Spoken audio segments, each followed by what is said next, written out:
Hey guys, welcome back. This is Lucid. I'm joined once again by Maryland. Hey, folks. And it's turn 46. And, oh my goodness, the world is just in complete chaos right now. Let's do a quick summary of last episode. What happened, Maryland? Hit me with the truth. Well, let me think about this. Pangaea is doing a fine job of recovering and bouncing back.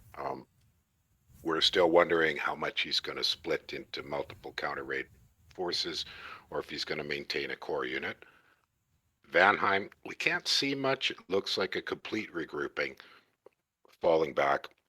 I did see what remnants he had left of the big fight from 43, all consolidated and pulling back. The Ashdod Xibalba war looks like it's going very badly for Xibalba. And the other keynote I saw in last turn was Ulm is spread in so many different directions. I hope he can hold it together. Right, he's got that new war with Satis. Yeah, he's doing fine, but he's just every single direction he could look, he's got a threat. Yeah. And then Jotun Pelagia seemed to be in a state of calm, whether or not that was an agreement or what.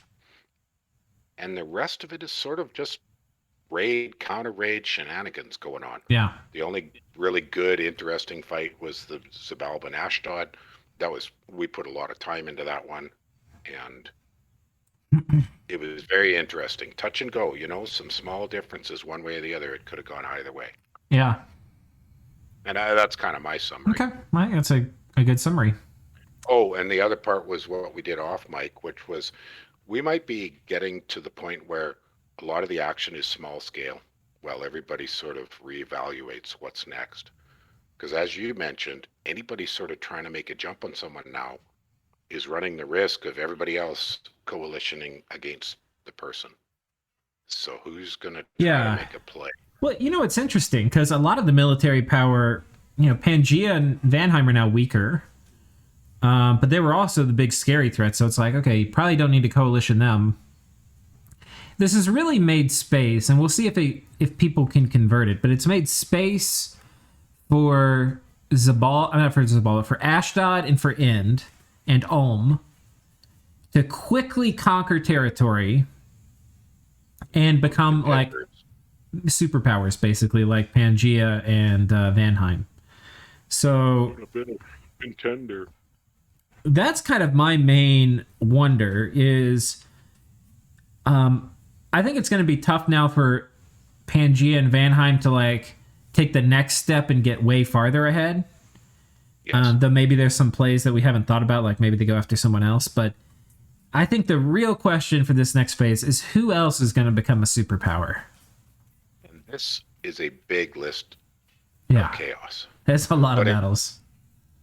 And we might just have to look and see, are any of these significant? Because I don't think we want to watch them all. Well, we'll do it the same way we always have. We'll just go through the nations, but we'll be looking at battle reports before we look at the battle.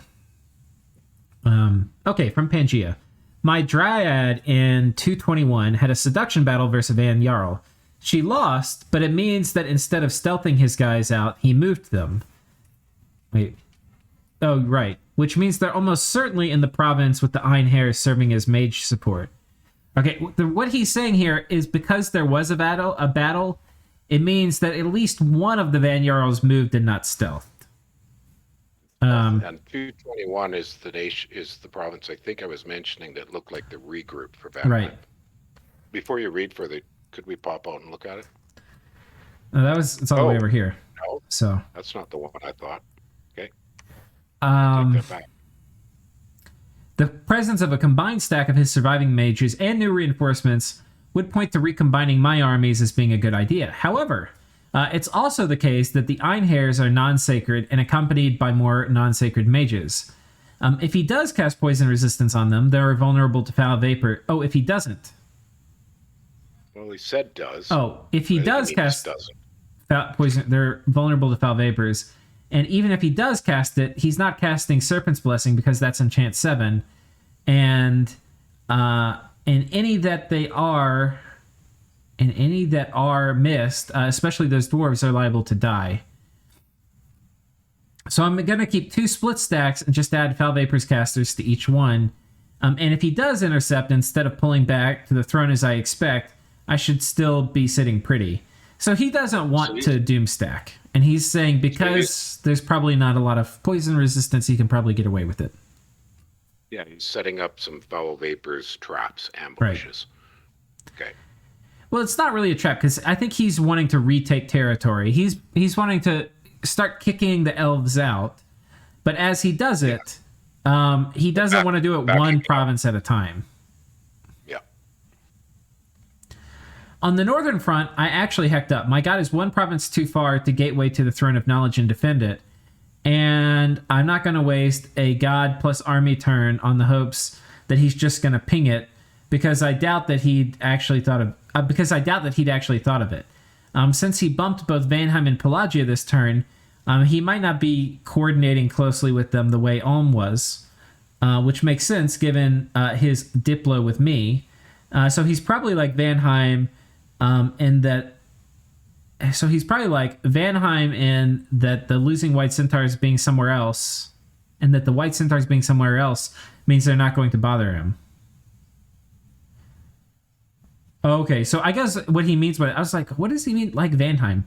What he means is that Vanheim was thinking, okay, the White Centaurs are all at end. I can go hit his backside. Right, and now End's probably thinking the same thing, which what we were thinking too for End. We happen to know that the White Centaurs are nowhere near End. Right. So End does have freedom of action. In this case, he just happens to be right. Yep. But that was an interesting comment he made about the style of Diplo of the End player. So it sounds like End is another one of those somewhat resistant to change Diplo players, might be a way to put it. I'm not sure. I kind of interpret that. Maybe. It's just an interesting comment. I'm just wondering what Sai is what he means by that, because it's not super clear, but it sounds like he's saying that I interpreted that to mean that End is not likely to take overtures. I mean, I think there's a difference. I mean, like, if End says, I'll make peace with you, but I want X, Y, and Z, and he's part of a coalition, that can come off as being inflexible, but that's just him stating the terms of peace. And if they're reasonable, I think we were saying it would be reasonable for him to maybe expect all the former Agarthan land. Maybe not this throne, but all this stuff. And I just thought it was an interesting comment. Yeah, okay. I don't know how to quite interpret it. Well, I think he's trying to not call names, but I think Sai is a little annoyed with how the Diplo went, so. Okay. Yeah. There you go. But, I think it's easy. It's super easy to minions to get annoyed with somebody else's Diplo because you want something and they want something different. So it's also really easy to get salty after a setback. Yeah. And then hopefully you can solve it with diplomacy and it doesn't quite work. And yeah. I can take a whole new look at. I can make a whole new army of cataphracts and pans and stuff and genuinely fight this war with split resources. It's not ideal since it means cutting mage production, but I can probably beat End without White Centaurs just by using better magic with my mundane troops. He does have a tech advantage. It'll also take a bit to build up enough Centaur numbers, though, so it'll likely mean losing ground in the north while I regain it in the south. I might also be able to put up Vengeful Waters. It'll take 3 Pretender turns to do so. Empower once, craft a robe, then cast. Right now, I want him with my... Vengeful Waters is hard. It will wreck End pretty fierce. It's not going to be very good against the elves, but it'll be okay against them. Although it does have a tendency to piss off everybody. Well, everybody attacking you, yeah. Yeah. Well, everybody in your dominion. Yeah. So that can go bad depending on how much your dominion pushes. Right. If you've got tight dominion, it's no big deal. Yeah. And Pangaea can Bloodsack, I think, so they could have pretty big dominion. And then cast. Right now, I want him with my dudes for Fog Warriors and Auto Bless. But since I'm syncing up with my Holy 3 with that army, if Vanheim misuses his current army, and I feel confident without my pretender I can bring him back home and do the eventual water thing. Yeah, and so this is a case where he's hurt by those couple of H3s, or was it 3, Yeah. that got caught. Yeah. They got caught out of position by, he tried to move them to consolidate and they got trapped. Yeah, they got whacked. Yeah. Okay, and the final message from Pangaea. Oh, and once I get Charm, I can once again do my signature move of using stupidly overgeared assassin that spams Charm with pin boosters to steal a Throne Titan. In this case, it's not technically a throne, but I would really like to get that Inuki on the Primal Forest. In the case of Pangaea, it's not as silly as it is with some other nations that I've done it with, since they just have Nature 2 Dryads that don't need to do more expensive stuff like putting Blackheart on a Fox Girl. Yeah. And it works. I've never successfully charmed a independent pretender chassis, but I know you can. You can. I just haven't. It's a little hard because a lot of times they have gems, and especially with my mod on, they're going to be making a lot of air elementals or fire elementals or swarm or whatever. Like, they're going to be very hard assassin targets. It's just one of those particularly fussy things to try to do. Yeah. And the thing is, like, to do it, you would need a lot of gear on it to survive. Like, that's what he said. Yeah. Massively overgeared. No, I don't think it's overgeared. Like, it's a ton of gear. Yeah, it's not over, because if you don't put that much, you won't do it. And then I don't think even the issue is so much the pin for charm that you need. I don't think that's the silly part. It's surviving all the elementals and chaff and stuff. Yeah. Sadly, though, we won't ever be able to see any of these battles because they're assassin battles and we can't see them. So, but you also only ever get that chassis with its base paths, and that's one of the bummers, I believe. Not if you charm it. I think if you enslave mind it, you just get the base paths. But I think, and we have a message from. Oh, go ahead. I think there was a third one for Pan. Oh, we got it. That was it. Okay, never mind. We also have a message from Vanheim, who, let's go ahead and read since they're at war.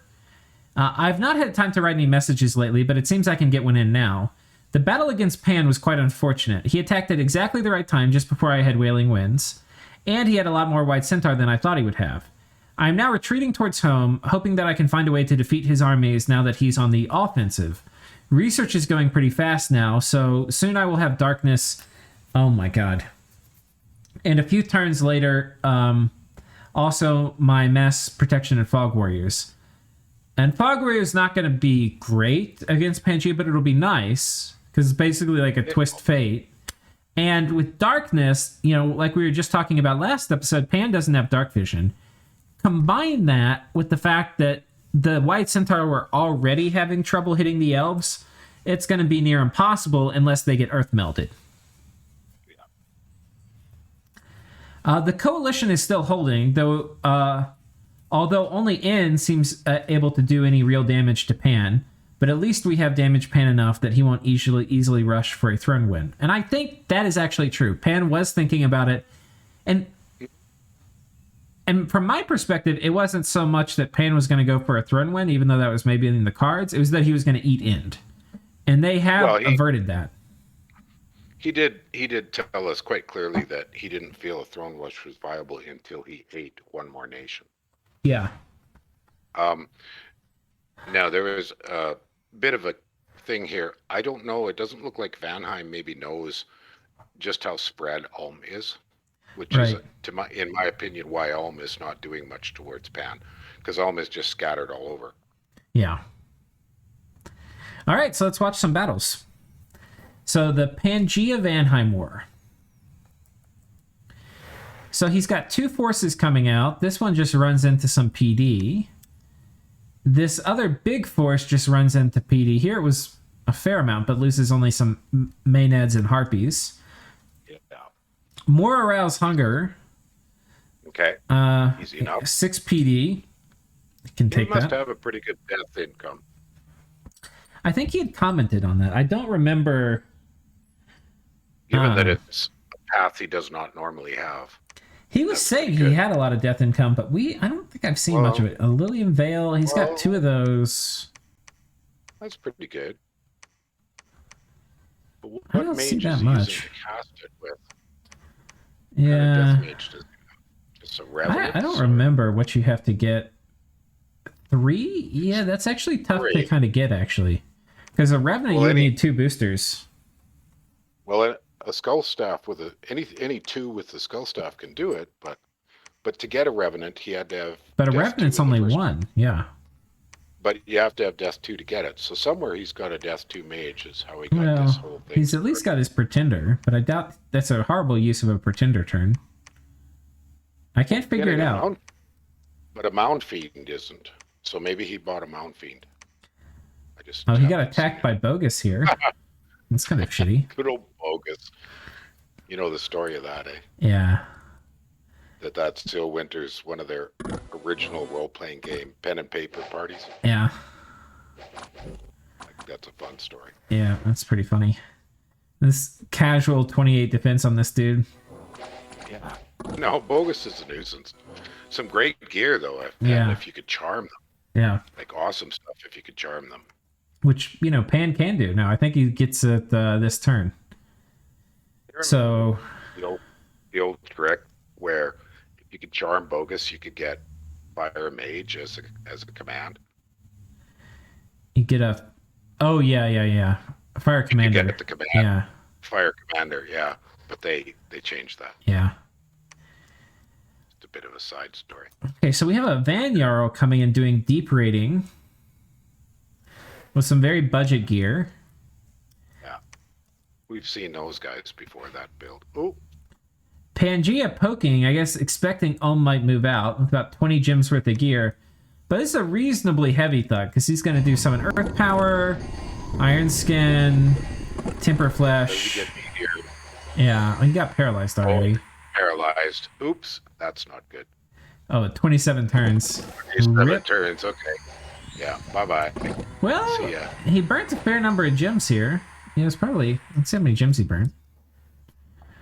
Some Earth Elementals.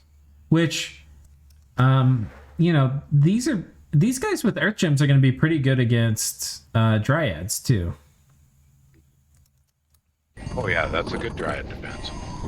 Especially with, if I remember correctly, your mod has a tendency that they actually cast the damn elementals. Yeah. Instead of iron skinning themselves or something stupid. But I mean, I thought I saw that. Yeah. Yeah. Okay. Well, nice bit of... Hopefully, Ulm got more gear than gems he spent. Yeah, I was going to say, that's totally a possibility.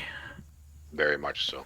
I think it's like 30% or something is your chance to successfully capture a piece of gear. But it varies by gear type, I think, as well. The Coral Blade struck me as an odd one in that fight. Because that's usually good to cause bleeding on a large thug. It also gives you more HP by a pretty nice margin with... what's the base HP? 23?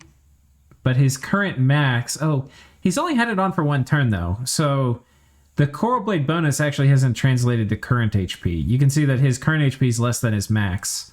And he doesn't have regen, so... Yeah, I don't know. I don't know. It's an interesting choice. I said usually when I make those is if I want to try to take that tricky chance of killing off something big. Right. And I thought this Vanheim army was up here last turn, wasn't it? Or did it move back here? I believe it was in those mountains right there in 206 last turn. Yeah. That's where I saw it consolidate. Okay, this is where all his death income was. It's 4 death income here. Yeah. Nice. So Well of Darkness. I've never had that site before. It's a good one. Yeah. So, okay, now this is the question, though. Does Pan push in and try to take his throne back from Vanheim, or does he chill? The tough call. I probably would. I would probably chill and break off small raids. That would be my personal choice. I mean, yeah. If Van decides to semi-suicide an airdrop on top of his capital and just leave it there, that's a pain in the ass. Yeah, I think the question though is like Pangea's probably feeling like Vanheim lost most of their stuff. He doesn't have anything that is going to deal with this combo I'm doing. He's already committed his god. Maybe he's like, okay, we just move on top. How many mages does he have? He's a lot too. Well, and of course, he can break the dryads off, split them in, and harass.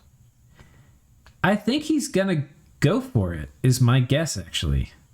Maybe he waits one more turn, like he attacks this army, goes this way, and this army comes here, and then he comes down. But the question, though, is will Darkness, plus potentially Vanheim having... This is what I think. He's going to probably hit this with the scout and see what Vanheim's up to while he does some other stuff. Like take these two provinces. There must be a good number of vans in there because it's second on the list. So that's quite a few vans. Yeah. Potentially. But very few Valkyries. Yeah. I mean, fewer Valkyries than Van Jarls. I mean, that's how I interpret that. Yeah, I think Darkness is the big thing here, because that may be, maybe Pan's guys are all buffed to hell, but if they can't hit a damn... Oh, but there's not as many vans. That's the thing. It's Einhairs, and Einhairs are not going to benefit from Darkness. No, we knew there wouldn't be very many vans. That's why you're mentioning that. Okay, yeah. That's why I'm mentioning that this is... I'm guessing that's 20 or 30. It could be 40. Yeah.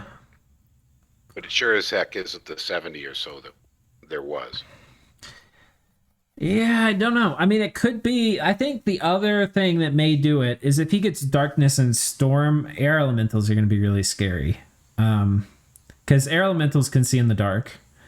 And with Storm up, they're going to have pretty good stats. That he now Vanheim does now have Wailing Winds, so he doesn't have to rely on it off script. Right. So he could potentially put up a cheapo patrol force on top that's just basically Wailing Winds with crap, and sort of hope to whittle down any attempt to storm it. Yeah, could work. Send enough guys packing home that you make a mess. That's a dangerous... I mean, Pan probably predicts that he has Wailing Winds. So I would think that, the Pan player needs to be considering that anything he attacks directly could have half of it run away and scatter all over and, just mess up his plans. Well, he's going to have Mass Protection and Fog Warriors too, which that is actually, and that was what Vanheim put in the message, and that's a very good combo on Einhairs, because what it's going to mean is, let's take a look at the Einhair real quick. They can take the first hit. Right. They're going to take the first hit, which will probably send them Berserk. And with Mass Protection, also with Berserk, their natural protection is going to jump up to 15, which is going to put their total protection right around at like 23. So they're going to be a nuisance. Yeah. They're going to be very hard to hit, like to damage. Yeah. And they're going to hit hard. Right. They're going to have 15 attack. These are going to be like 20-something damage attacks. And then if you get Shrink the Giants on them, which you probably will. So this basically is a completely different Vanheim army than was on top of Pangea's capital. Instead of all Vans, which are basing, like not great protection, but amazing defense, it's basically these Ginsu knives, the blenders of Einhairs who are going to have really high protection, very low defense, but a huge amount of damage output. Choppy, yeah. Well, and as well, I'm sure that both of these players are going to have changed around all their scripts.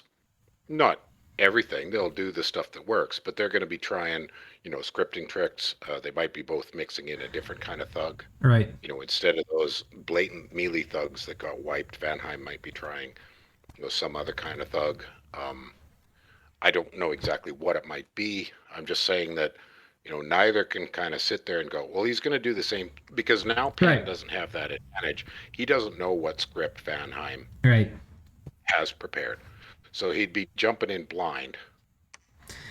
But that's going to be he's going to have to jump in somehow if he's going to take this throne back. So, and if there's going to be a time to take it back, it's probably right now. when he's killed the whole damn army. You know, it's not going to get easier. Soon. No. Yeah, good point. Okay. So that's this war. If we come down to the End conflict, which I don't think we have a message from End. Little raid. Now, every time we see this probably means there was a Dryad here that killed the commander associated with these guys. Yeah. Yeah. So. Oh, and that's another Agarthan province gone. Yeah. Okay, yeah. We've seen that thug before. That guy. He's good. He's solid. Cleared out a few more shard guard. Yep. That was kind of a freebie. Yeah. Oh, he's left a token siege there. Yep. Those guys are a little out of position for End. Well, both of those, but they're pretty low value. Yeah, they're pretty low value. It's just a bunch of cannibals. Oh, look at that. Yeah. Oi. Okay. Oh, and that is just so counter raid, low commitment on both sides. I mean, that's kind of the summation of this little front. Yeah, exactly. We're going to see a lot of bouncing back and forth. And there's probably a lot of seduction we're not seeing. We saw the evidence of the one wherever it was where Pan took that thing back here, but he's probably just getting taxed. I mean, we can maybe tell if we see an End dude in one of these Pangean provinces, but not seeing any. Yeah. Okay. Okay, so that's a little bit of raiding over here. What was this on top of the throne? Oh, Pangaea hitting this with ghouls. Didn't work. Yeah, he had a Viceroy Primate patrolling here. And with cost-effective way to stop these ghouls. Yeah. Oh, wait a minute.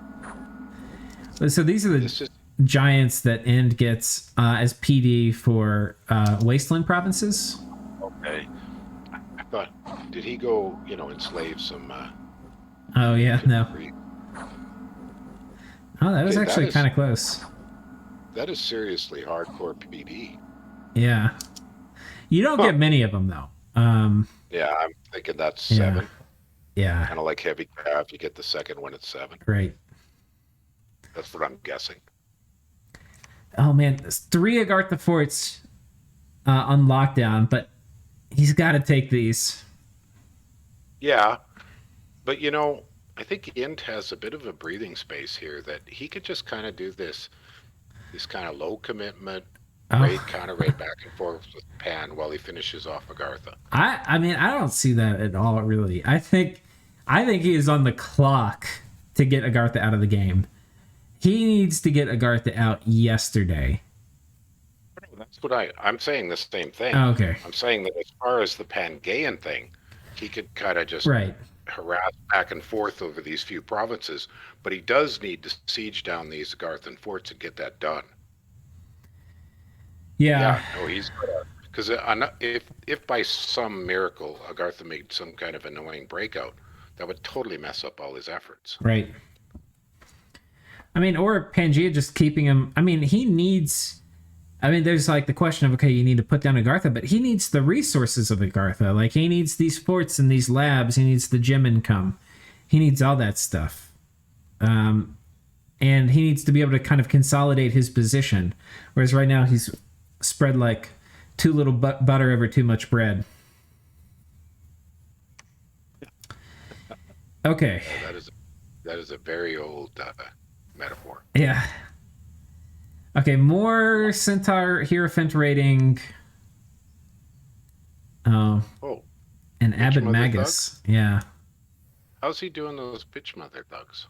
Let's see. That's a lifelong protection, Horde of Skeleton Spammer. Yeah. Okay, easy. Pretty simple. Yeah. Yeah, that's cheap. Very cheap.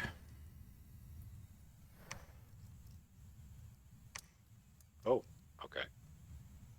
Oh, that Dryad. Oh. But was defeated, okay. Must have got. That's kind of an interesting little thing, yeah. It looks like it was a rout on both sides when the commanders died.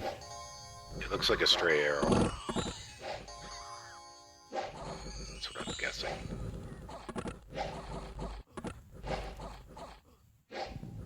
Nope. The other guy's routed and the Dryad got caught. Okay. I thought it said this guy died. It's weird. It did, but I guess the report's not the same. yeah, that might be what it is. That was only a PD commander, though, so as Yeah. long as something is still on the field afterwards, it gets regenerated. All right, and End going to retake his throne. Oh. A reasonable mage commitment here. He's got a lot of sages he's gotten. If I didn't think I could have taken this, I might try to head to retreat these guys out. Some Maenad chaff. On the inside, not a lot of mage support. I don't see any significant spells going off, really.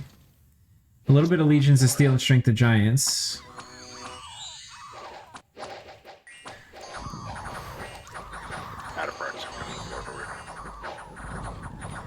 Cataphracts are not doing so well against Insacreds. No, they're not. No, they don't do well at all against them. Yeah, that was a row. That was a rout. Yeah, those sages really didn't do a thing. They just ran away. Yeah, probably would have been better to retreat them. Get them out of the fort if they can. Would that have been possible? Yeah, he might. Well, no. No, it wouldn't have worked. Yeah. Because both. I wonder these were the only provinces he could have gone to. He would have had to have defended this one. what I'm thinking is Pan chose to put them in a communion, but maybe they'd have done a better job if they had point buffed. Now, Body Ethereal, if I remember right, wouldn't have helped him because Int has magic weapons, but Luck would have helped. Mm-hmm. Luck on Maenads isn't a bad call. Yeah. If you can position to get him, right. You got to catch him on the run. But I don't think it would have changed the outcome that much. He might have gotten a bit more attrition, but you know, these guys with Strength of Giants and Legions of Steel on them, and on top of the End Bless, I think they would have smacked them pretty good. Yeah. Okay. So all that's happening, and Bogus helping with the. I don't know if this is helping or hurting End, but. Because End's probably going to want this province, and now it's protected by Bogus. Yeah. But, and there's, you know, Pangaea said he was going to be getting a lot of these cataphracts, and we can see he's starting to crank them out. Yeah, he's you know, that's a fair comparison. They cost a lot, so it's either them or Magi. You can't really do a lot of both. Yeah. And I'm sure his gold income is a little bit stretched. Yeah. And I'm sure Pelagia is starting to make people nervous. He's got big armies on over here and over here. And these are having him in these corner spots is great because he has a lot of flexibility to attack or vulture. You know, he can come in here and eat Satis, come in here and eat End or Pangaea, whatever he wants. Regarding Pelagia, do you see any signs of other summons other than the cubes? Because I don't. No, I don't think so. Sea dogs, but those are really cheap. Yeah, I don't see any. Oh, what about on I think he's saving for a global. I think he's. I don't. Me too. Yeah, I can't remember if we talked about it in last episode or I think we might have talked about it afterwards. But he's probably doing either aiming for Maelstrom or Nexus first. I'm not sure which one it'll be. Maybe Stellar Focus, but we'll see. Well, I was just wondering about his land fort, if there's anything indicating. A few ghouls. Not really. The Kraken's here hanging out. Yeah. Okay. Yeah. Eight feasting some beers. That's why I was asking, because I'm thinking he's definitely hoarding gems in anticipation. Yeah. Okay. Good. Okay, so I think we've covered most of the Pangaea, Pangaea and Agartha stuff. And Vanheim. Pelagia. Yeah, and Pelagia. And, I mean, we'll take a look at Jotunheim while we're on the topic. Oh. One of the thrones. And what? Oh. Diseased and a limp, but a big fat dream. Oh my god. And it worked. Look at that. Yeah. No shock. Oh, how much shock resistance does he have there? About 20? Oh, he's got 20. copper plates. Oh, so there you go. okay. That's why this worked. Yeah, that's why this worked. Yeah, Classic. Scotty are pretty ideal for this. Because Yes. with that much regen, the thing you have to worry about too, and he did cast it, right, was they'll do air elementals, and these big ones will mess up a lot of your thugs. But, and he didn't get body ethereal on him, but especially if you get body ethereal, with having a huge amount of regen, the Scotty can deal with taking a large amount of damage. Which a lot of thugging is built around preventing any damage from coming in. And if you're relying on that, these big air elementals can mess you up. Anyway. Oh, I agree. Anything that's not size 6 will be chip damage to death. Yeah. If they are regenning. So, this is a different way to build, which is a regen, high hit point base. Yeah. Well done. Well done on Jotunheim's part. Yeah, so it looks like he had Berserk on that dude, so he routes the army and takes it. And now he has the Throne of Water. I think that's a fine play for him to make. Kind of, working his way back in the game. Look to his south. He moved about half of the Doom stack in his capital out. Oh boy. That means he's going to go after Ashdod? I don't agree with that at all. I think if Ashdod's winning against Xibalba, you go after Xibalba. It does look like what he chose to do. Oh, that's what it looks like. Yeah. In a weak position like he's in, you don't, in my opinion, go after the stronger player winning a war. And like, oh, I'm going to stop you from eating another nation. No, I think you join them. If you're a strong player and another strong player is eating another nation, you can be like, oh, well, I'm going to eat you instead while you're spread thin. That, I don't know about this at all. Well, the one thing I noticed is there's no backup for the Scratty that took the throne. I would have had some backup there to move on to that throne and be sure to hold it. Because right now, he's cleared it, but Xibalba could counter raid and take it off him. Only Xibalba could. Yeah. I mean, that Scratty could probably hold off most things. It's just that I would have wanted just an army of some basic stuff to help hang on to that. Well, I'm going to go to all that effort. The other thing, too, is if Jotun commits to fighting either of these people on this front, because he's weak, he's by necessity leaving this front mostly naked.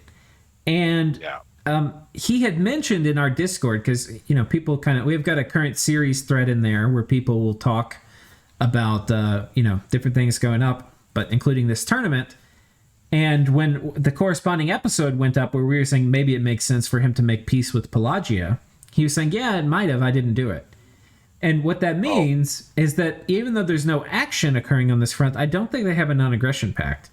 So if this army marches off in this direction, much less if it dies, that's going to be the signal for Pelagia to attack.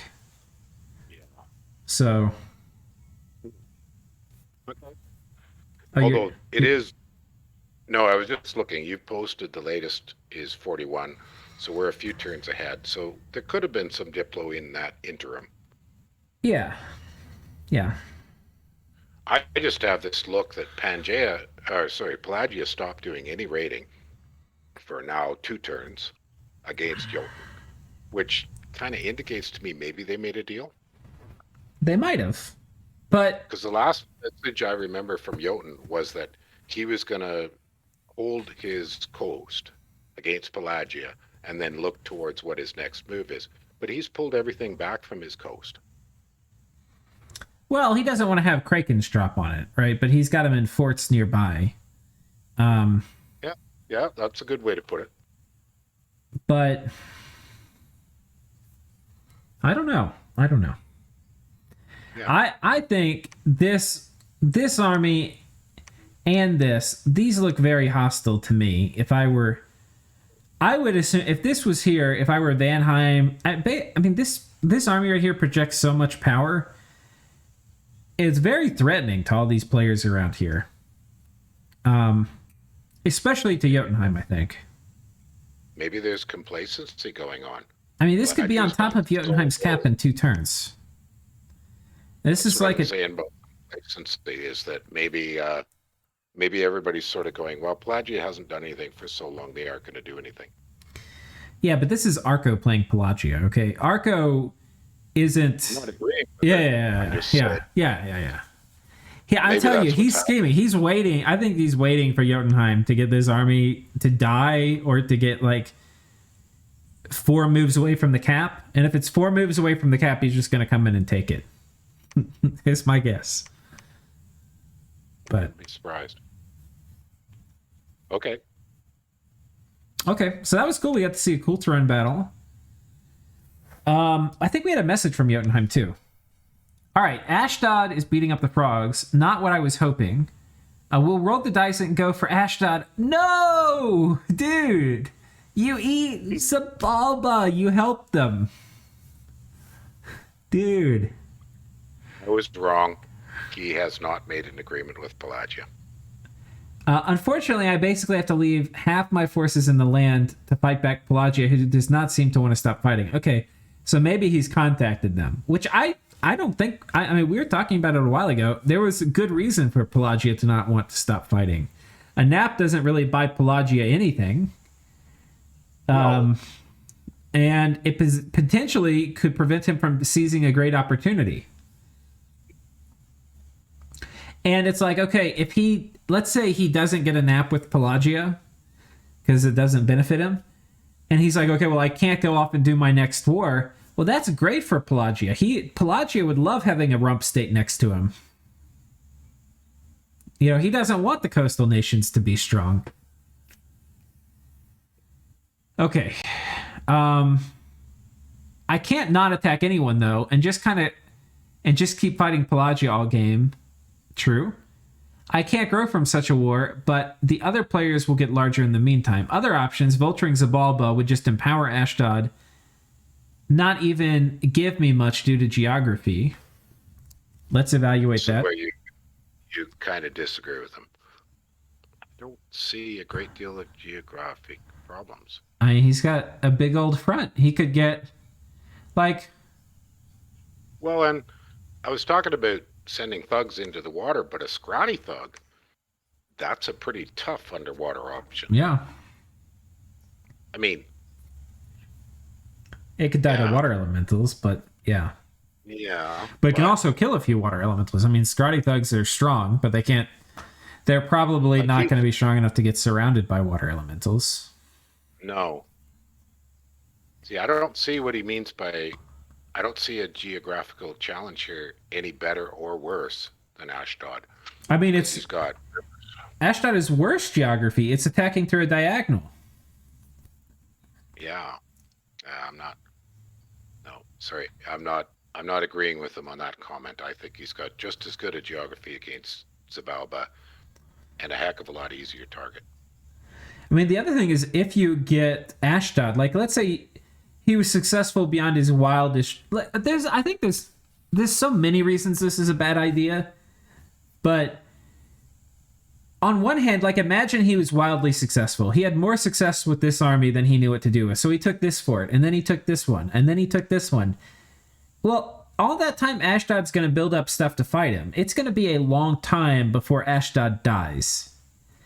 And the longer it takes for Ashdod to die, the more time it's going to give people to stab him in the back. Like Pelagia. Yeah. Right? And is there anybody who can afford to attack Ashdod from a different front to help Jotun? No. Right. And Vanheim can't. And let's continue. Like, let's say he's wildly successful, right? He's so wildly successful that he's going to threaten the existence of Ashdod. What will that trigger? That will trigger Ashdod to seek peace with Xibalba, right? Xibalba has gotten his ass kicked. Xibalba would probably be fine to make peace. Now, Stonetroll, from what you've said, sometimes doesn't make peace. He gets pointed in a direction he's going to go. But that's pretty old. He could have changed. Yeah. a lot since then. That just happened to me in a couple of games. Right, but it would make imminent amount of sense for Xibalba to peace out with Ashdod. And if Xibalba pieces out with Ashdod, they need to eat too. And who would be a weak neighbor who's committed to another war? It would be Jotunheim. And then they should eat you. Meanwhile, the alternative, going on Xibalba, it would probably be over pretty fast. It wouldn't be long, because you got Ashdod who's going to help kill him. And then you're going to have less vulnerability, and I won't say no vulnerability, but less vulnerability to get mulched by Pelagia. I got one more comment on this. He did a brilliant move taking that throne. Well, this now puts him back in a much better position than he was a turn ago. Owning that throne, how good's that throne? It's pretty good, right? That's the water one, yeah. Yeah. So this puts him in a much better position. So now, my priority would be lock that throne down and consolidate there before I pick my next fight, because it would be a disaster for that throne to be taken back from him, because now he's just basically freed it up for anybody to come grab it. Well, I mean, if his army was up here because he was choosing to fight Xibalba, he'd be protecting it. Exactly. That's what I'm saying. Yeah. Because adding that throne to his current situation and then lab it and fort it and all that good stuff puts him in a significantly better position than he was. Yeah. So I think he's premature in picking a fight anyways. Whichever fight he picked, I think it's premature.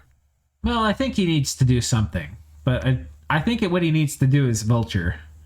And the fact that there's a vulture in here means this is the only good option. Anything he's saying he should do should start with the word vulture. So look at all the options, see which one has vulture in it, and then select that one. Think of what I've done in the past when I've been in position 3 or position 4, and knowing that I didn't have a great chance of winning, I had to do something to compete with the leaders. And I think almost every time I've done exactly what you say, is find the next weakest guy and eat him. Yep. That's what I've done every time. This actually, I've been willing to jump into an anti-leader coalition, but I always hold back a little while I try to vulture somebody, so that while that person's being pounded downwards, I'm growing. To try to get myself back into the number 2 or number 1 position. Yeah. And you can see traces of it. The reason he's not doing this isn't because it's not a good idea. He's not doing it because he doesn't want to empower Ashdod. There's somebody he's scared of. He doesn't want them to be strong. And I'll see, one of the ways I've done that in the past is cut him off. Right. Hopefully with airdrop. Yeah, he's going to make Ashdod weaker by taking some of the spoils. But yeah, because if he doesn't, Ashdod's going to get it all. Right, and Ashdod probably... Oh, go ahead. Well, this is like proxy wars, right? You're trying to weaken your strong opponent by either empowering or eating your weaker side. But if Ashdod is his number 2 threat, I would say Pelagia is his number 1. Yeah. There's a couple of ways he could weaken Ashdod, and one of them is, block off his movement.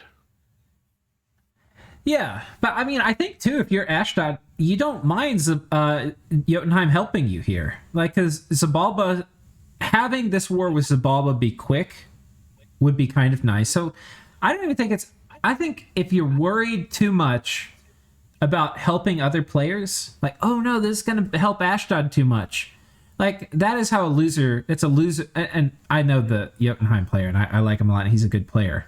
But it's a loser mindset, which is like, you're like scared of helping somebody out. Like, you're going to have to help people out to win the game.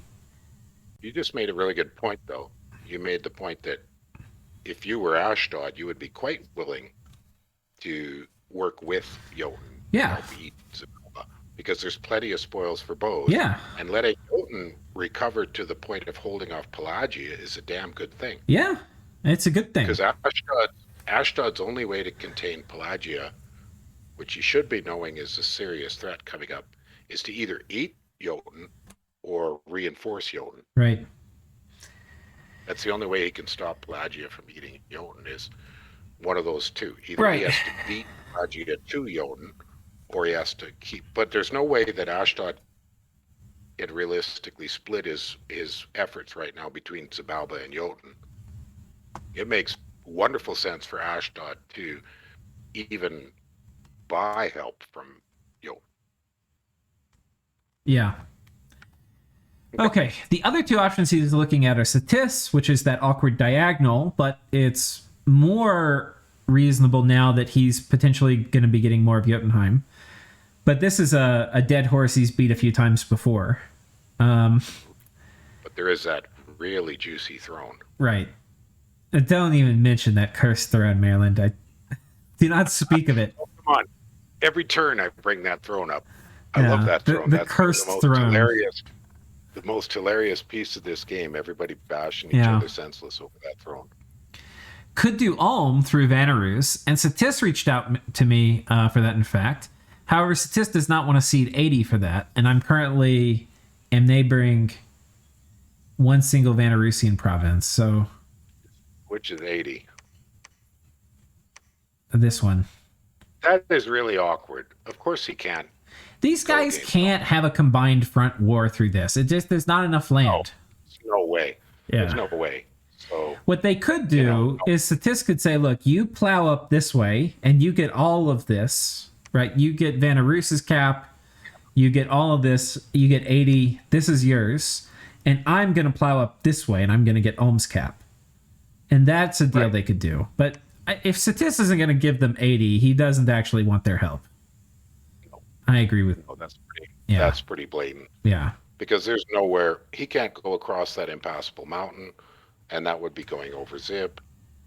So he's got nowhere to go. I think Satis. I think a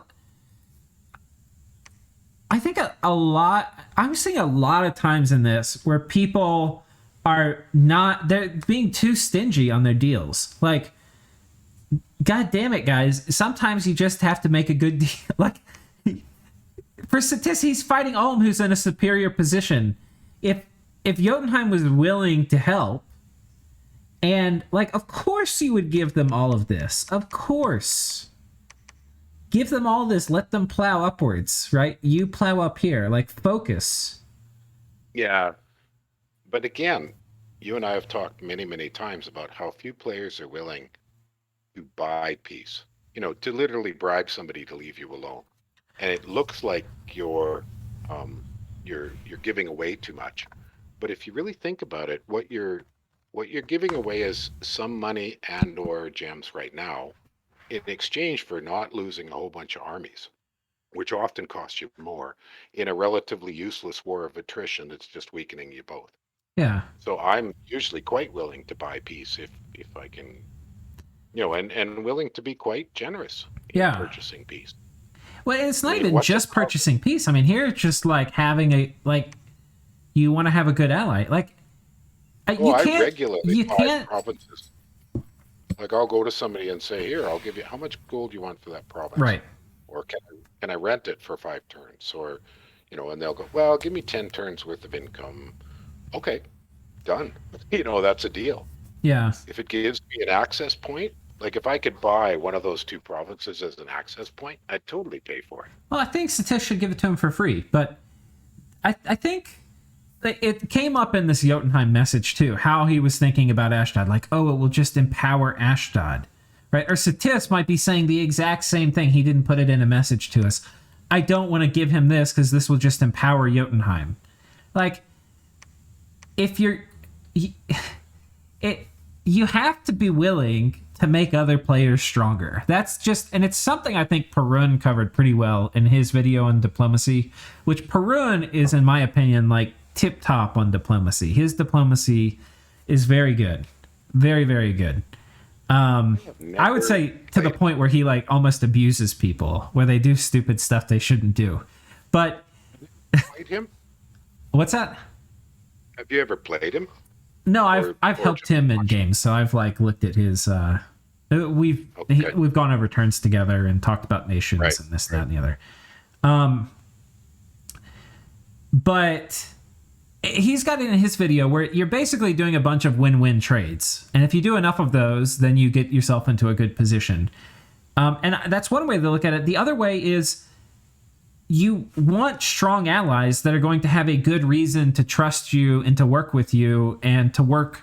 You know, ideally, a good ally isn't going to be your ally for like 5 turns. Like maybe if you have somebody that you build up a good relationship and trust with, you can work together for like 20 turns before things sour because somebody's too strong. You know, but like if you're going to do that, you have to be a good ally. So that means talking with them, coordinating, saying, okay, I'm going to help you get Xibalba, but I want to make sure I have enough spoils. What would be a good way to kind of think about dividing it up? Or I'm going to help you fight Ulm, but I'll do it if I basically get the Vanarus area and you can get the core Ulm area and we can work out details. But you have to be willing to help the person you're working with, I think, is the main thing. Even if they're strong, especially if they're strong. You know, like you don't want a weak ally. Like if you were a weak ally, I would eat you. I'm allying with you because you're strong and I think we can work together. That's a point I've frequently made when I've talked to people about diplomacy and they ask me, well, what do you think about any peace or any kind of generic agreements? And one of my responses is, I think it's far more important to build up a long-term trade or support relationship or coordination relationship than any form of agreement that's based on some acronym or some generic description. These long-term within game I'm talking about, but even metagame, outside a game, you sort of get a feel for, okay, who can I talk with? Who can I negotiate with? Who can I deal with? Make trades that are mutually win-win? And who is somebody that you just can't really work with because they aren't reliable enough that you send them a message and you get an answer before your turn rolls. Well, an ally who doesn't answer about, I'm going to go here, will you go there so we don't bump? If he doesn't get you an answer by turn roll, well, then you're going, well, that's useless. Yeah. Or this is not a useful alliance. And I think we're talking very much the same thing, is that mutual trust. Of course, you know, at the end of it, that one of you is going to have to fight the other one. Right. Or you're out before the end. But by the end, when it's down to just 2. But in the interim, up till that point in time, you can deal, buy and sell, all that kind of stuff. And I'm seeing a little more of or a fair bit of well, I've already decided what my position's going to be, so I'm not going to change it. I'm seeing quite a bit of what comes across like that.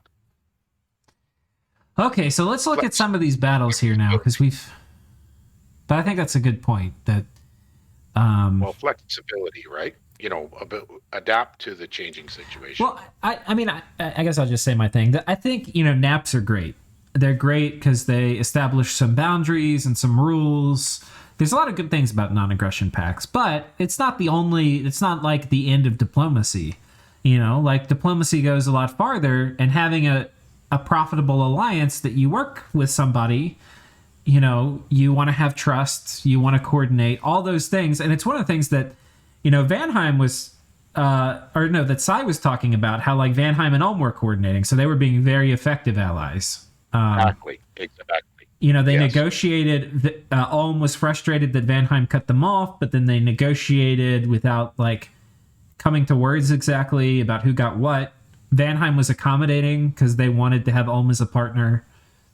And Vanheim did an airdrop to support an Ulmish attack. Right. I mean, that's top-notch stuff there. When you've got an ally that you can say, hey, could you help me block, you know, this retreat?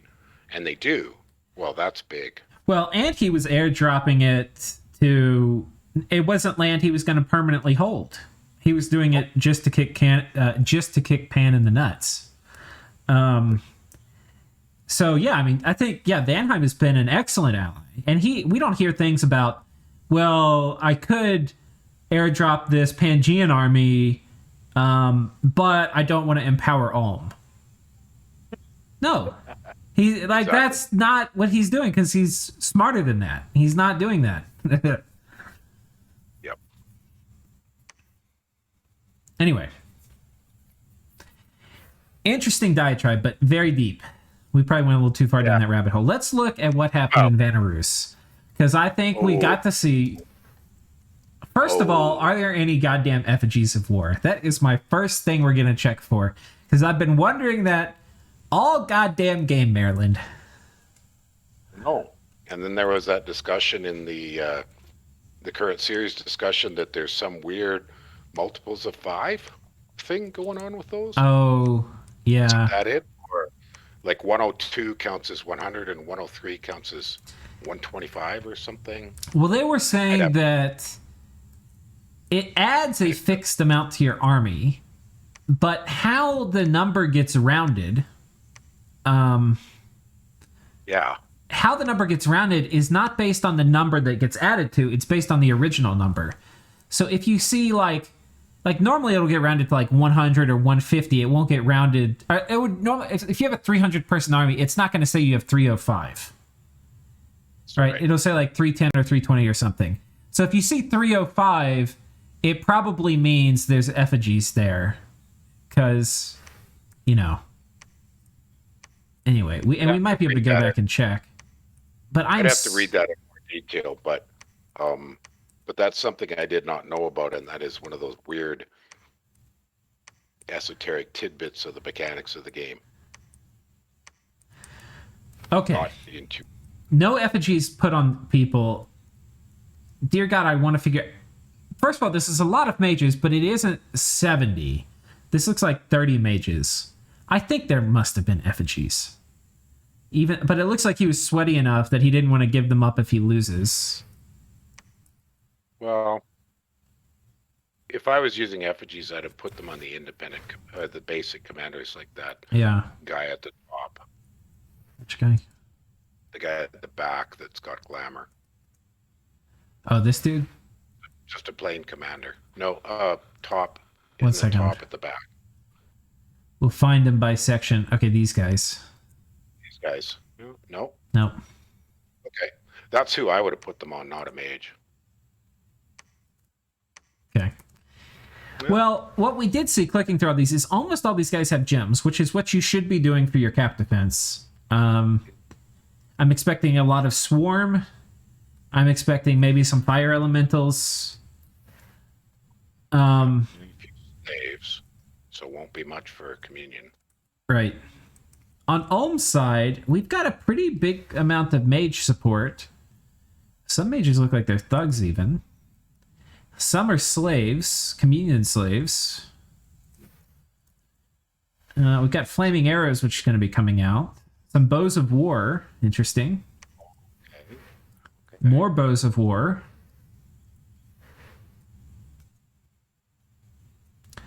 Bunch of fire gems. I'm thinking we're going to get some fire elementals from Ulm too.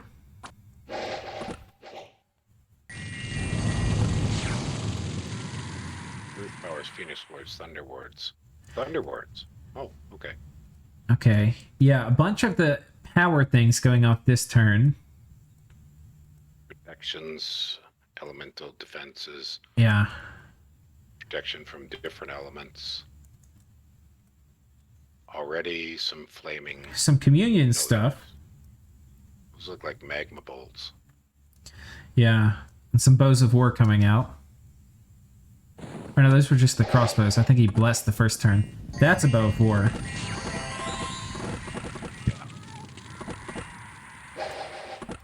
What are the battle enchants up? Grip of Winter? Natural Storm, Grip of Winter. Okay. No protection buffs. He does have Serpent's Blessing, it looks like, on everybody. Yeah. Storm's going to significantly reduce the effectiveness of arrows. Oh, he's got Arrow Fend up. Okay. And Storm. So the arrows aren't going to do a whole ton. Not unless that gets killed. And he's done Storm Power on a lot of his mages. So he's going to be dropping a lot of lightning bolts and stuff and thunder strikes. Oh. Oh, hello. Oh, hello. I don't know if you saw that screen shake, Marilyn, but we had at least one earthquake get cast. Let's see how many. Good gosh. This guy cast it. That looked devastating.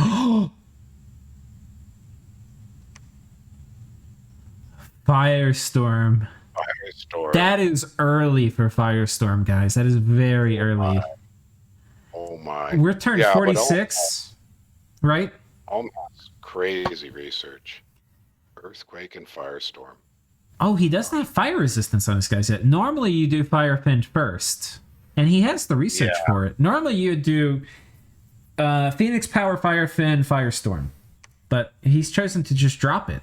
Which, he's going to be mostly resistant to it because of that super high protection. But we'll see how it goes. It's going to melt Vanarus. I mean, just melt him.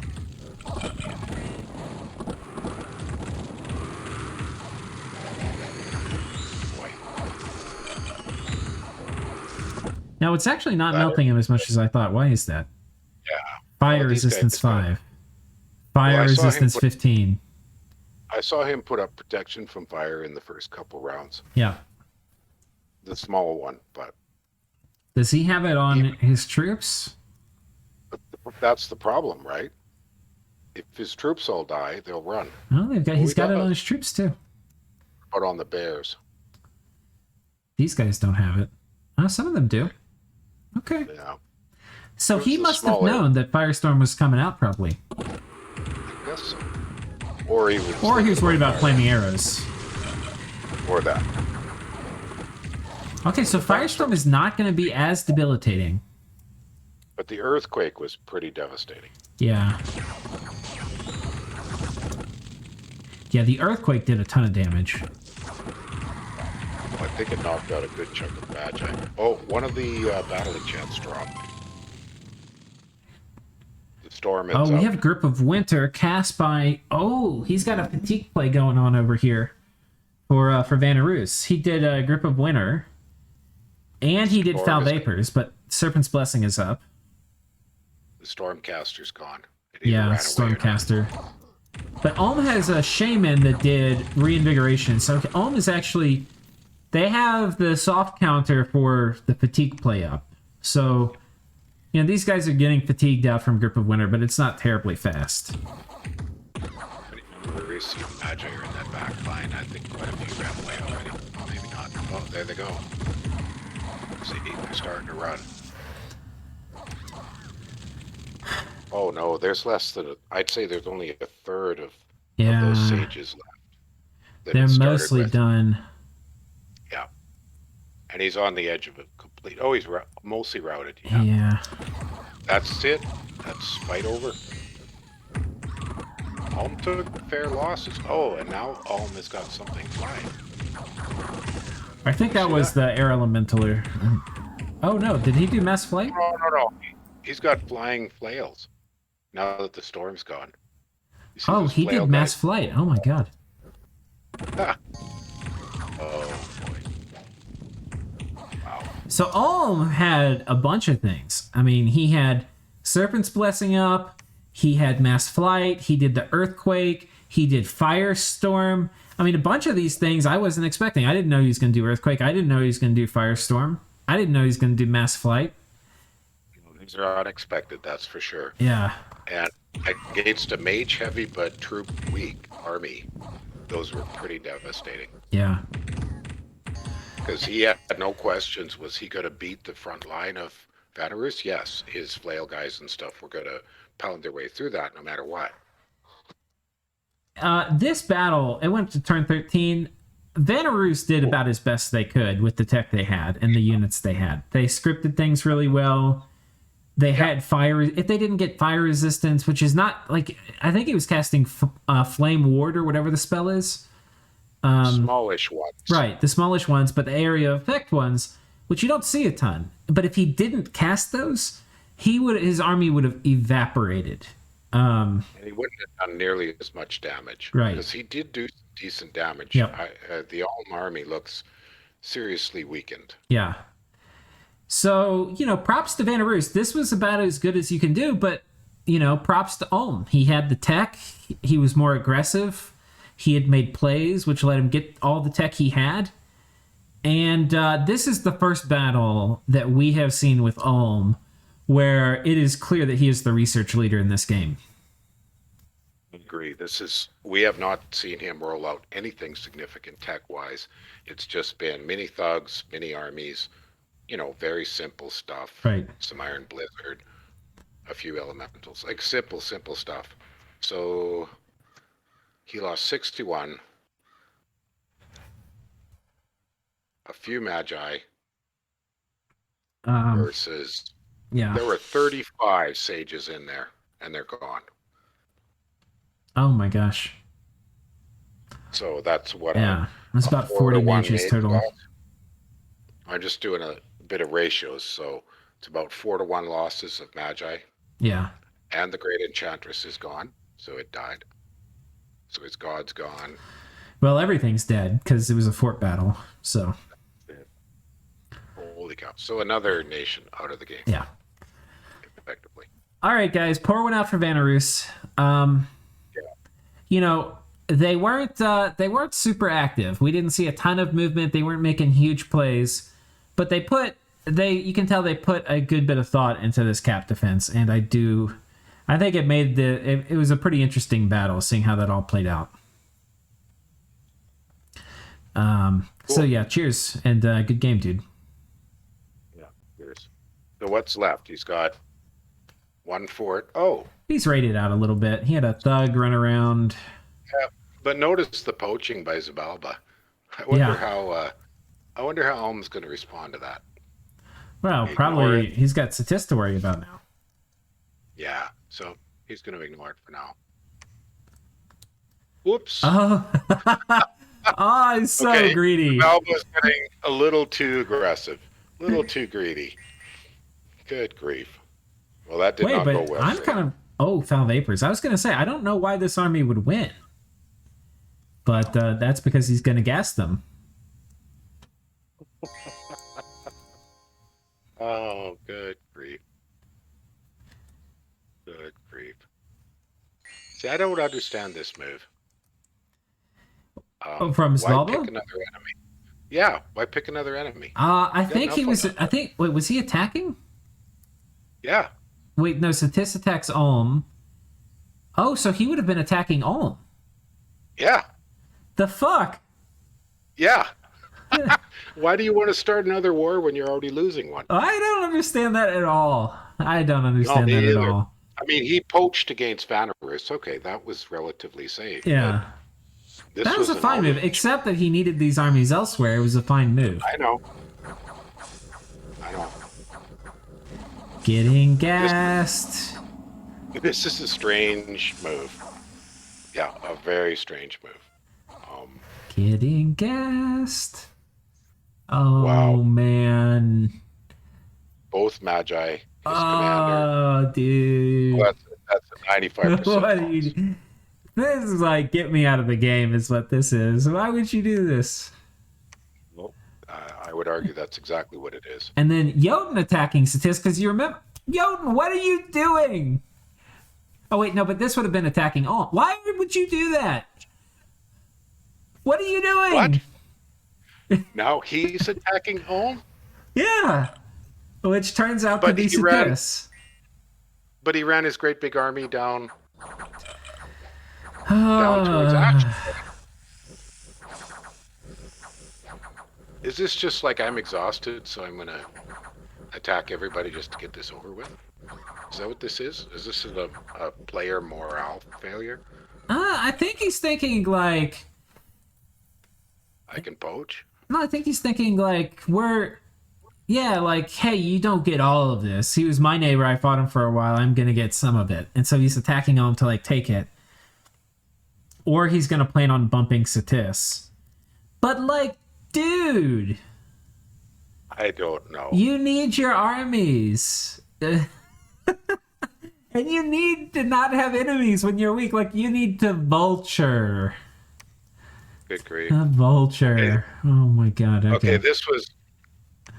I mean, we're still on the same turn. We did that wonderful play to take the throne. Yeah. But then we didn't notice this craziness. I forgot about my mind has been like wiped flat. Like, it's just been completely blown by this one province. Yeah, we started the Jotun discussion on what a great move to take the throne. Yeah. And then why the hell did he send his great big army at Ashdod? And then on top of him sending his great big army towards Ashdod, he does this strange little raid that's going to annoy somebody. Yeah. It's a That shitty he province. covered. It has an iron mine, and it has 20 gold. If you lose like 3 troops taking it, it's like kind of not even worth it. And you're gonna cause like a diplomatic incident. Like, what are you doing? What are you doing? Holy cow. Well, Oh man. Oh man. Okay, so did we watch all the statistics stuff? Okay, so he raids this. This is kind of cool. He's got some sacred serpents. I think he's gonna. Oh, they're on guard commander. Swarm and foul vapors. Okay, oh, swarm and all vapors. Okay, it's a good that's combo. effective. Except I think you can gas your own bugs, which is not great. But Screw up some skillies. well, the bugs. Yeah, the bugs get gassed pretty good. But some of them have poison resistance. I I think. kind of want to quite a few see. Scorpions. Yeah, let's look. You're probably right. I think don't there's remember. Scorpions and the ants or something. Yeah, scorpions have it. Did the ants? Okay, the dragonflies don't. The ants do. You're absolutely right. Or spiders do. The ants spiders. don't. Okay. Okay. Dragonflies don't. That's still good. But the scorpions, Yeah. how many hit points is the scorpion? 5. See, they're 5 hit points. Well, that's almost all the hit points of a swarm cast is in Yeah. the scorpions. Yeah.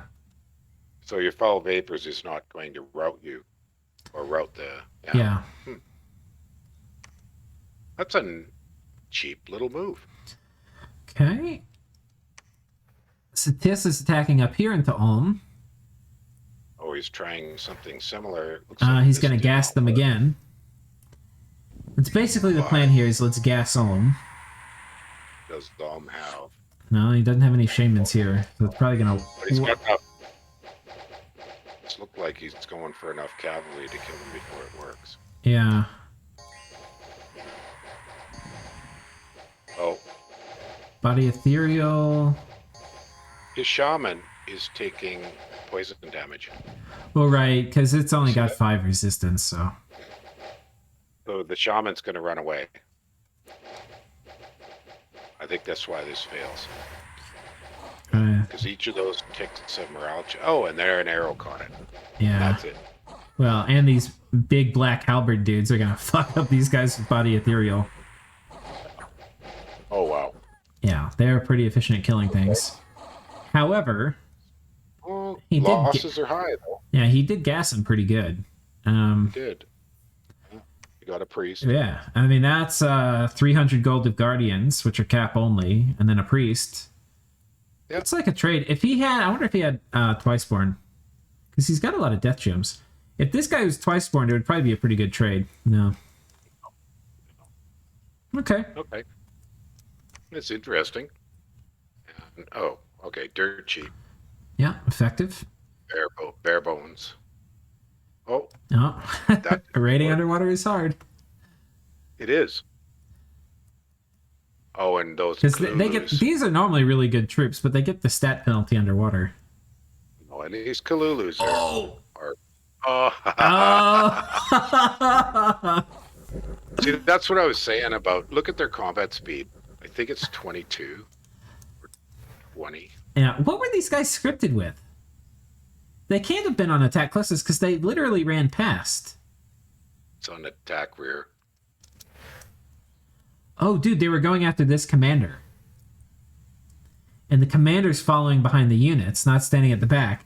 And because he's running forward, he They're all baits going them. forward. Look at this. They're Oh, following that look at commander. That's a neat little square. That's a really neat little square. How about that? Well, and These this isn't guys are scripted. tough. This is PD. It's But PD. then, well, that's just PD. Yeah.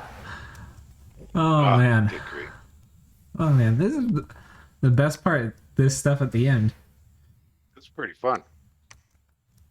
Okay. Well, so freedom of action, to use that term we've used before again, Alm is now massively freed up because he's solved his siege problem on Vanarus.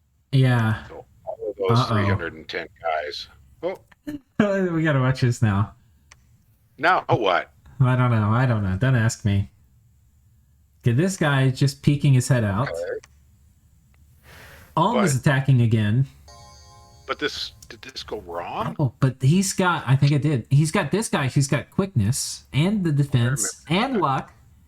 and is about to have body ethereal on him, I think. So what the hell goes wrong? How can this guy die? This is the... Something goes wrong. What's inside? What's inside? That's it? Oh, there's a Yaksha. Another Yaksha. Thought they were all with dead. nature. I don't know what he's going to cast. This guy has air gems. I don't know what he's going to cast either. Two yogis. A bow of war, which he had probably pilfered off of Ulm. This guy's also... it's a prophet. He's got faithful and this... So here's the thing. This guy with the great sword of sharpness doesn't have great stats, but potentially, I think the odds are this dude will actually kill him. Because this is like the guy in the army, right? This is the god killer in the army.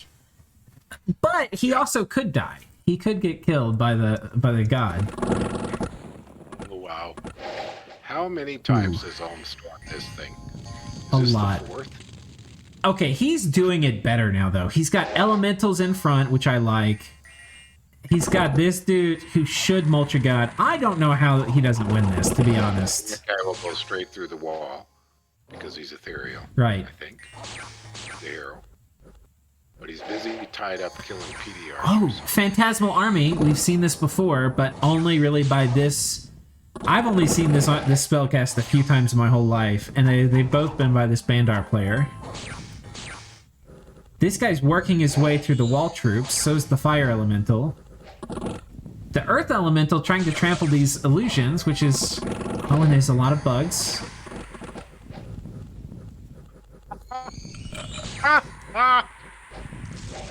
Good grief.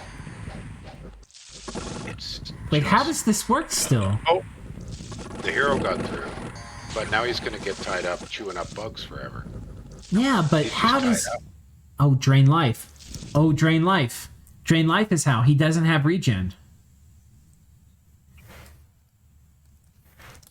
No way. Great Sita hero. Yeah. Range attack, drain life. Oh, and he's the highest HP thing, so he's... Oh, wow. Shatter on... this dude's Earth 4, dropping... or Earth 5, spamming out Shatter, only 28 fatigue. He's going to zap these elementals. Fire elemental comes, but...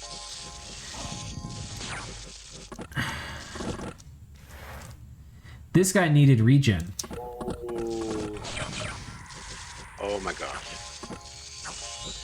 And the fire elemental is going to tear through this.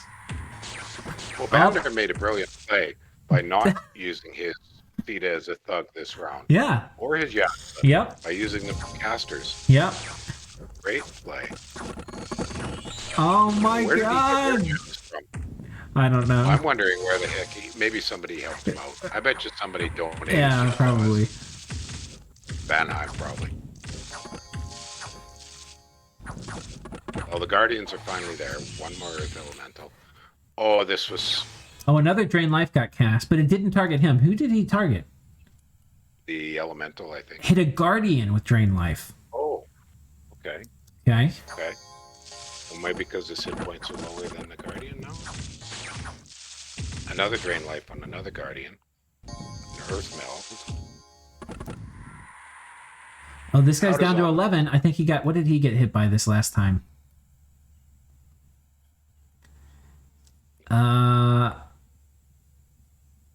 Dings. Tiny bites. The hero's got tiny bites, crossbows. I don't know. Okay, I'm not sure. Shatter on the elemental. Oh my god, it's getting dire. Drain life. It is, but now here's where the fact that those guys actually have weapons on them makes them hard to finish.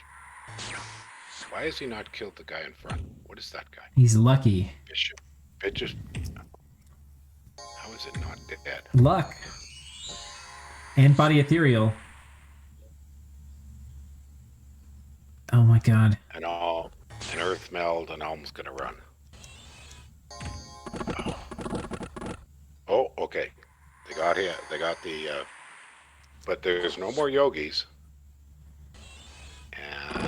Shatter again. The fire elemental's basically dead. Drain life again. He's now in range of Shocking Grasp. The Bandar Commander's gonna die. Shockwave coming out. Destruction. All the armor's destroyed. Shockwave again. Oh no, he doesn't have much HP left. He's down to 10. But he has finally made it into melee. And so have the Guardians, who excel at killing gods, etc. And this guy's fatigued out, and I think with Guardians hitting him, I don't think they'll wake back up. And the god is stunned from Paralyze. Why? Or from the lightning. Why? How does all not win this? That's Shocking Grasp. Oh, the retreat! The hero's running away. The hero's running away. He's too low. He's too low. He's 10 HP. He's failed a morale check. Does it? Oh, it has fear. It has fear. Death the Guardians 5. are running away. Death 5. It picked up fear. Right. Oh, good grief! Look at that. The chassis so doesn't have fear. He doesn't have a fear item. It's the Death 5 gives you fear. I know what you're saying.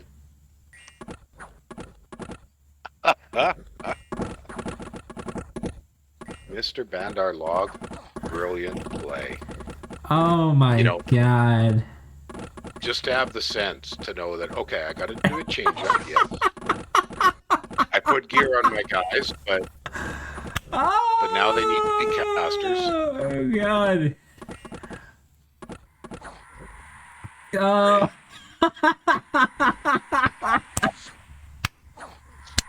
Oh, good God. Oh, it's so good. But it all keeps cheaping out on this castle assault. This is the third or fourth, maybe fifth time he's tried to assault this castle and tries to do it on the cheap.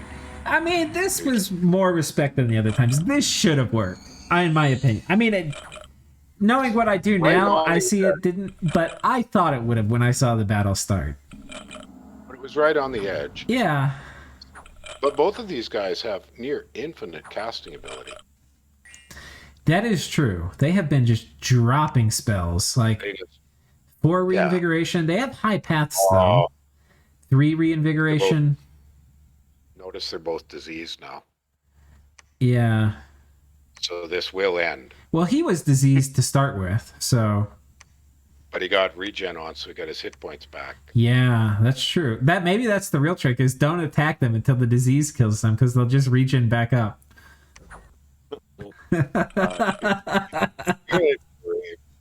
Sometimes I feel for Ohm. Oh, yeah. He keeps biting off so much. I mean, if you told me he would get Vanarus's capital before he got Bandar Log's capital 15 turns ago, I wouldn't have believed you. I would have said bullshit. I'd have taken 10 to 1 odds on that one. Yeah. Well, it's an hour and 30. That might be what we need to end this on. Anything we need to cover before we close it out? Did we covered the Ashdod, Xibalba thing? There was no big Ashdod Xibalba fight, and I don't think there was. Just on top of that siege. Yeah, that was a fairly. Oh, okay. We're not done, guys. That's the god. The god has arrived. And Ashdod told us in a message last turn that he had a plan for sniping this god if it showed up. Right. I wonder if it works. Pretty sure it does. So the god is getting all buffed up. We've got Howl going up from one of the casters. We've got some Kamazots up in the front that are making a screen of undead. Oh, my goodness. The god says... Fuck you, I'm dropping help power. So up to 676.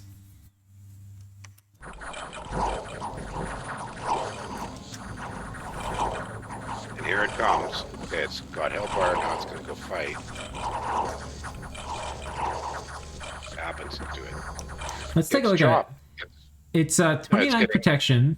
It's got regen 10, blunt pierce slash resistance, 10 shock, 5 fire, 11 cold, 28 poison, ethereal, maybe a little bit horror marked, moss body, enlarged, So it's in friendly dominion. Its current max HP is 117. So I think it's coming from higher dominion, which is why it's higher here. And it has a liquid body. And reinvigoration 8. No, So, I think those are false horrors. yeah. Those are probably real horrors from the hell power. Look at how much damage it's taking. It's taking a lot. I'm gonna slow it down for a second. It's totally surrounded and it's just getting pounded by those giants. Oh. Let's got this guy with the Herald Lance. And it's got this guy, with the Dusk Dagger. Dusk Daggers, that's going to spell the end. Well, maybe not, because, it's running. But it's routed. The thing with Dusk Daggers is they will give you bleeding, which he hasn't got yet, but it will kill your fatigue and your HP. This guy, and the fatigue is kind of the worst part. This guy has enough reinvigoration, he can probably get through the bleeding fatigue. But too much damage. 30-some points around. Yeah, he's going to die. Yeah. He's going to die. Well. Yeah, that's the problem. The add-ons are pretty goddamn scary SCs. Yeah. He will maybe kill this one, though. Yeah, looks like he might. Yeah. I think he's dead. He's got poison on him, too. Yeah. Now, yeah. Well, he's running, but he's turned back around. He's gonna die in honor. Nope. The horror has gotten in the way. He's regened up a little bit. He's at 20. Having the guy with the incinerate gets him. Yeah, that was that. Well, so now Xibalba's lost his god. And another army. At the cost of an add-on and 2 shamans and 8 slingers. But he loses a bunch of his mages too. Yeah. Wow. What's that second fight? I think this is the fort battle. Because I think that's why Xibalba hit it. Because he hadn't stormed the fort yet. Well. Oh. Ashdod's glyph is not in here. Right. I think it's, he was talking about YOLOing and stuff. I don't know how you get the immobile off of, I don't think, can immobile storm forts? I don't remember. I believe so. They can? Okay. I believe so. They just can't leave the top of the fort. Yeah, okay. That's why it's a pain to getting them on there, because the only way to get them off after that is returning or take the fort so they can get to the lab. Yeah.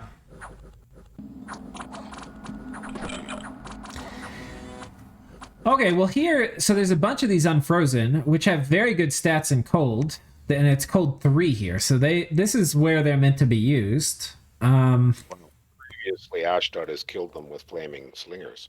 Right. That's how he's wiped them in the past quite efficiently. It looks like he doesn't have those here this time.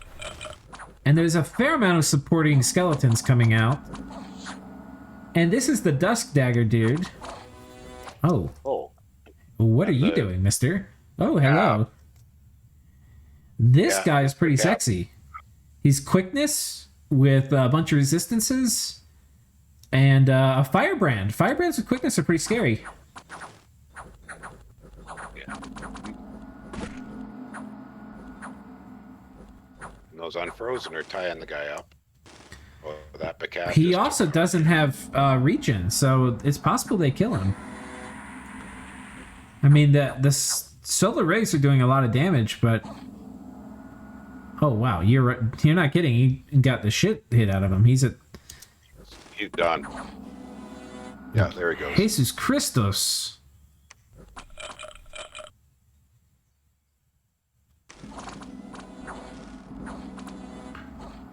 $21 HP left on this dude. Oh, I think he took another big hit. He's down to 3. Rip. He needed regen.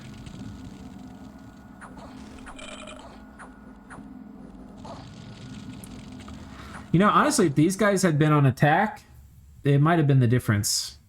Yeah. gonna lose his commanders. No, all the unfrozen are gone. So it's just a few. Oh, but his commanders ran, right? Yeah. And those 2 unfrozen lords in the back hold it. Yep, they sure did. Wow. All right. So Xibalba's god didn't work, but his super budget stuff he had inside did. And you know what I want to see? What these shamans were doing. Because I have a sneaking suspicion that if these shaman had survived this fight, that they would have made the difference in the next fight. Body ethereal, communion slave. But who's the master? Oh, who's the master? This guy. Yeah, there you go. So he would have been doing all sorts of stuff. You know, he would have had earth power on the slaves. Yeah. Was this a master too? No. Oh, no.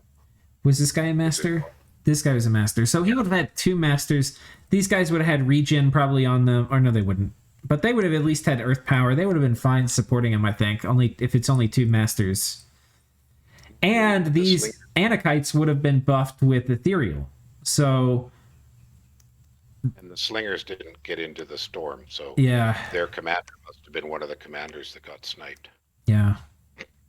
They were on the Adon, I bet. Yeah. That's why they didn't go inside. So, or one of the Rephaim commanders.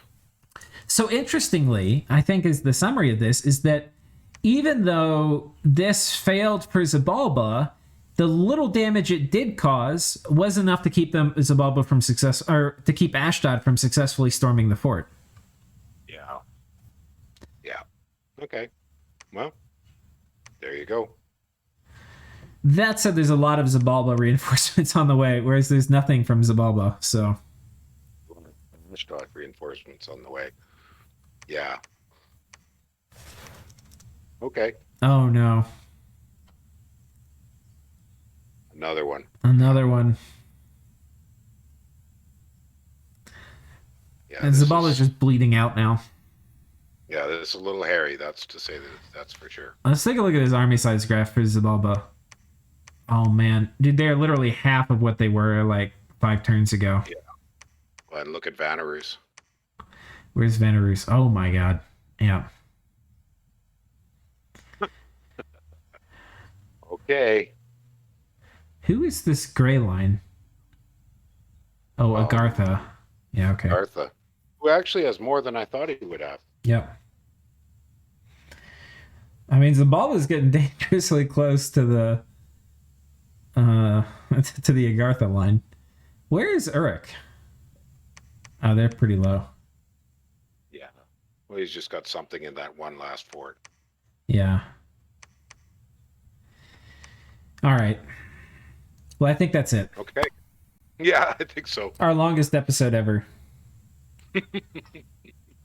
Thank you so much for joining me, Marilyn. You are welcome. You're most welcome. And thank you all for watching. Thanks, guys. All right, see ya.